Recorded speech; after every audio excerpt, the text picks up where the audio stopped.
Help get my kids back. My name is Margot Lee Winters, and my kids are Edward Winters and Mallory Winters, and they... Recently, I stumbled across a bit of a rabbit hole, one that started off hilariously, but led me to a small group of people who were kind of sick in the head. I have spent countless hours watching Family Guy, yet the only episode I've seen in its entirety is the multiverse one. That is because I'm always getting recommended clips of the show, either on Instagram Reels, TikTok, or YouTube Shorts. Dopamine is one hell of a chemical. My eyes get stuck and everything else I have planned gets pushed to the side. It doesn't help that there's probably gameplay of some mobile game below. One day, my good friend, Oli Ravioli, sent me an Instagram reel of a Family Guy clip. It's from the episode where the main gang break out of prison. It was a clip I've already seen, but I still gave it a watch. Yet things were very different about this clip. Let me play it for you, although it'll probably be modified to avoid copyright. Hey, these look like handcuff and shackle keys. How do you know that? Help get my kids back. My name is Margot Lee Winters, and my kids are Edward Winters and Mallory Winters, and they have been missing since October 19, 2020. The last known place they were was the Walmart in Grantsboro, North Carolina at 11:27 m. Cameras saw them being dragged out by a 6'5" man wearing all black.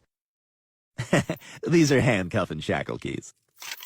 Hey, it worked! As you just saw, we had a regular Family Guy clip. Then all of a sudden, Cleveland's voice goes AI mode as he starts talking about how he goes by a different name and that his children have been missing for some time now, with images to support such. Later on, the rest of the clip plays out as normal. The clip Olivia sent me was not the original post, but instead a repost. It was actually made in 2021, although I saw it for the first time in late 2025. Initially, I wasn't able to find the original video, although I found its creator. He goes by Robby Bolt, and currently, he makes content around Rubik's Cubes and posts selfies of himself doing thumbs up at different scenarios. However, the original is not found on his account. Instead, it was on a different account that he lost the login to. Following the video's many reposts, Robby re-uploaded the video on his current account, this time with the clip extended and with Sonic 06 gameplay at the bottom. The way it's seen here is actually how it was originally presented. It feels so weird watching it in HD. I decided to DM Robby for the original, and Robby, being an absolute G, sent me a link to the TikTok account the original is on.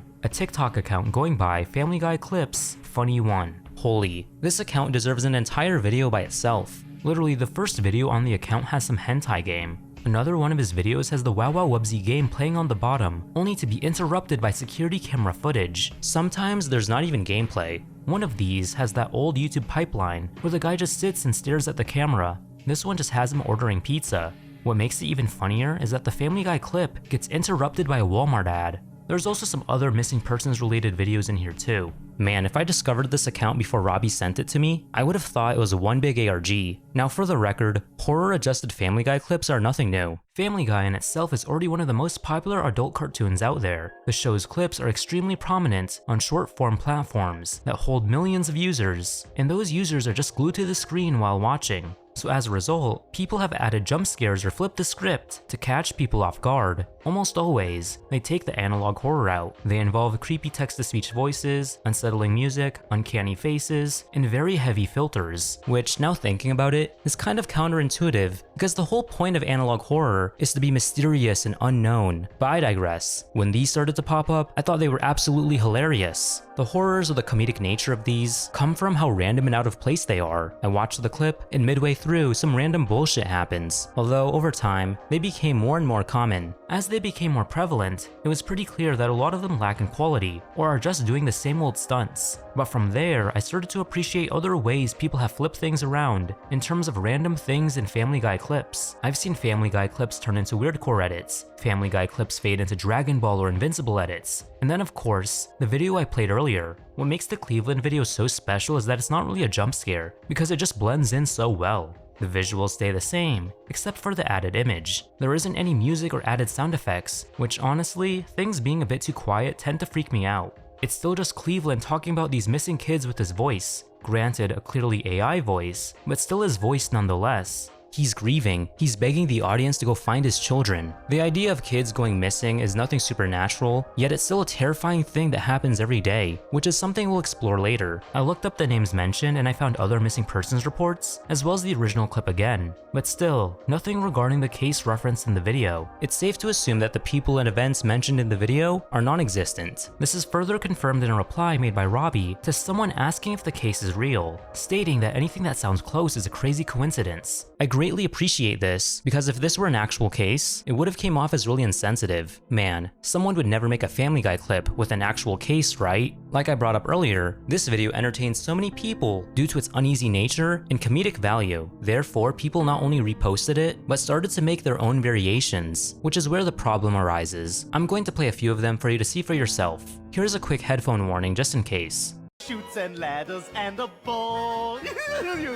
Doesn't this seem like too much stuff? Sebastian Wayne Drake Rogers, please help me locate my son Sebastian Wayne Drake Rogers. He has been missing since February 26, 2025. Find my son Sebastian Wayne Drake Rogers. My son Sebastian Wayne Drake Rogers is autistic and wandered off alone barefoot at nighttime with a flashlight. Help me find Sebastian Wayne Drake Rogers. Help me find Sebastian Wayne Drake Rogers. Why won't you help me? Help me find Sebastian Wayne Drake Rogers. Help me find Sebastian Wayne Drake Rogers. My son is alone. My son is alone. Where's my son? Where's my son? Help me find Sebastian Wayne Drake Rogers. I miss my son.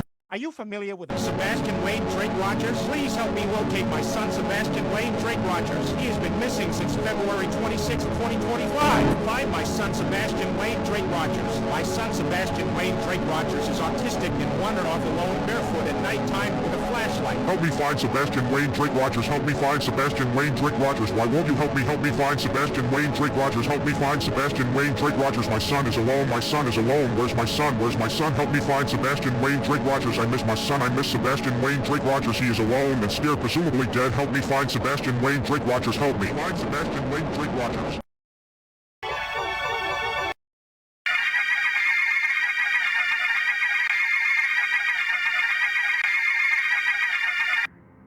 Once again, we are met with Family Guy clips, just this time we have Peter's AI voice, with the audio clipping. The lines are also repeated quite a bit. Not only that, the visuals are heavily distorted, the missing person image is spammed throughout, and Black Fairy from the Silent Hill 2 soundtrack plays in the background. The audio from these TikToks is sometimes translated into other stuff, like in this one with random video clips, and another that slips into a Roblox rant video. Just everything the Cleveland Brown clip did so well is where these videos failed. Before we address the more obvious red flag, I first want to mention that the horror in these videos is very much forced and only exists for shock value. Everything is more headache-inducing and all up in your face. Just like with the Family Guy horror videos I brought up earlier, these videos are just trying too hard to scare the audience. The Cleveland Brown video's horror slipped in perfectly, and it hit the target of freaking you out while you're in the middle of watching a Family Guy clip. Even if you expected a jump scare, the Cleveland Brown clip subverted expectations by not doing as much as other Family Guy horror clips. Another thing is that the Cleveland clip did not use real people, so you're still able to enjoy the meme without the worry of ethics. With that being said, Sebastian Wayne Drake Rogers, the missing kid in these videos I just showed, yeah, he's an actual person who went missing. Still, I won't go too deep into the case itself because it treads into some deep waters, and just bringing up his case is saddening enough. The memes involving him are both sickening and extremely problematic. It doesn't help that the mockery goes beyond the videos. People have used the Peter AI lines as copy pastas, and there are even accounts using his name and face to straight up mock him.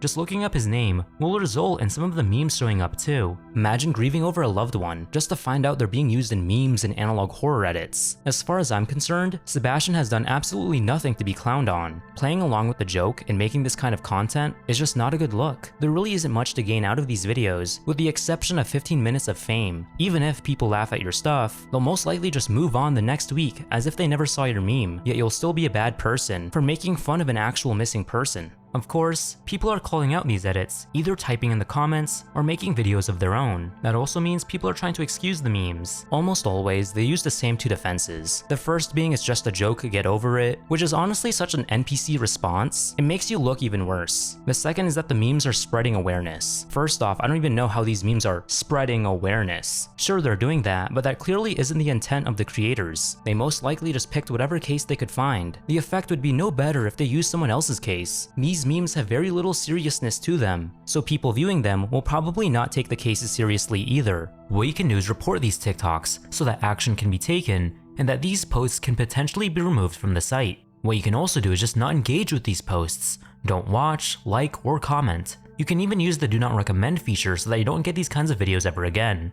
These guys thrive off attention, so the less they get, the more likely chance they'll just stop. To give these people the benefit of the doubt, I'm assuming they're all on the younger side. Does that excuse their actions? No. But I was once an edgy middle schooler, and so were a lot of my friends. Many of us grew out of that naiveness. However, there are still some people that did not mature from that age, and those are the kinds of people you don't want to be around. I just hope these meme creators and enjoyers learn what they're doing is wrong, and choose to grow from it. And of course, I do hope that the loved ones of Sebastian don't allow the memes to get to them, and that they also get the closure they deserve. All in all, I made this video to not only talk about a meme I really enjoyed, but to also call out the issues the attempted successors have caused. Moving on, I hope you guys enjoyed today's video. With 2026 starting, I want to experiment with this channel more. 2025 was the year of the AUs, but like I always said, I want to try out some other stuff. I want to make horror content that both you guys and I will find interesting. As some of you guys know, I started another channel called K Valentine, where I can create some more personal video essays that may not relate to horror, while also not worrying too much about the algorithm. I recently uploaded a video about the flying shark in the forest image and its origins, so go check that out when you get the chance. Still, this channel will be up and running for all your horror needs. Feel free to like, comment down your thoughts or any topics I should cover, and subscribe if you want to see more content like this. Take care of yourselves, and of course, as usual, please have yourselves a damn good one.